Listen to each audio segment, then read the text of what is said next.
Railway ಪ್ರಯಾಣಿಕರ ticket ಪರಿಷ್ಕೃತ ದರಗಳು ನಾಳೆಯಿಂದ ಅನ್ವಯವಾಗಲಿದ್ದು, ಪ್ರಯಾಣಿಕರಿಗೆ ಕೈಗೆಟುಕುವ ದರದಲ್ಲಿ ಸೇವೆ ಒದಗಿಸುವುದು ಹಾಗೂ ಸುಸ್ಥಿರ ಕಾರ್ಯಾಚರಣೆ ನಡುವೆ ಸಮತೋಲನ ಕಾಯ್ದುಕೊಳ್ಳಲು ಆದ್ಯತೆ ನೀಡಲಾಗಿದೆ ಎಂದು ರೈಲ್ವೆ ಸಚಿವಾಲಯ ತಿಳಿಸಿದೆ. ಪರಿಷ್ಕೃತ ದರ ಅನ್ವಯ ಉಪನಗರ ಹಾಗೂ ಉಪನಗರವಲ್ಲದ ರೈಲುಗಳು ಮತ್ತು ಋತುಮಾನ ರೈಲ್ವೆ ಟಿಕೆಟ್ ಬೆಲೆಯಲ್ಲಿ ಯಾವುದೇ ಬದಲಾವಣೆ ಮಾಡಿಲ್ಲ. ಪರಿಷ್ಕೃತ ದರಗಳು ನಾಳೆಯಿಂದ ಬುಕಿಂಗ್ ಮಾಡಲಾಗುವ ಟಿಕೆಟ್ಗಳಿಗೆ ಮಾತ್ರ ಅನ್ವಯವಾಗಲಿವೆ.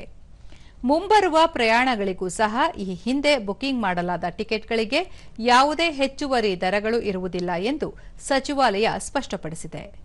ಕಡಿಮೆ ದೂರದ ಹಾಗೂ ದೈನಂದಿನ ಪ್ರಯಾಣಿಕರ ಟಿಕೆಟ್ಗಳಿಗೆ ಯಾವುದೇ ಹೆಚ್ಚುವರಿ ದರ ವಿಧಿಸಿಲ್ಲ.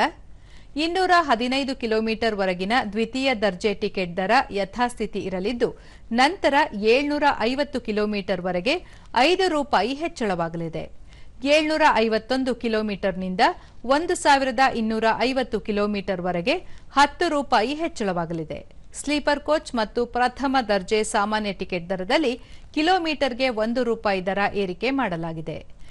ಎಸಿ ರಹಿತ ಹಾಗೂ ಎಸಿ ದರ್ಜೆಯ ಎಕ್ಸ್‌ಪ್ರೆಸ್ ರೈಲುಗಳ ಪ್ರಯಾಣದಲ್ಲಿ ಪ್ರತಿ ಕಿಲೋಮೀಟರ್ಗೆ 2 ಪೈಸೆ ದರ ಹೆಚ್ಚಿಸಲಾಗಿದೆ. ಟಿಕೆಟ್ ರಿಸರ್ವೇಷನ್, ಸೂಪರ್‌ಫಾಸ್ಟ್ ರೈಲುಗಳ ಸರ್ಚಾರ್ಜ್ ಸೇರಿದಂತೆ ಇತರ ಯಾವುದೇ ದರವನ್ನು ಹೆಚ್ಚಿಸಲಾಗಿಲ್ಲ. ಜಿಎಸ್‌ಟಿ ಅನ್ವಯದಲ್ಲಿ ಯಾವುದೇ ಬದಲಾವಣೆ ಇಲ್ಲ ಎಂದು ರೈಲ್ವೆ ಸಚಿವಾಲಯ ತಿಳಿಸಿದೆ.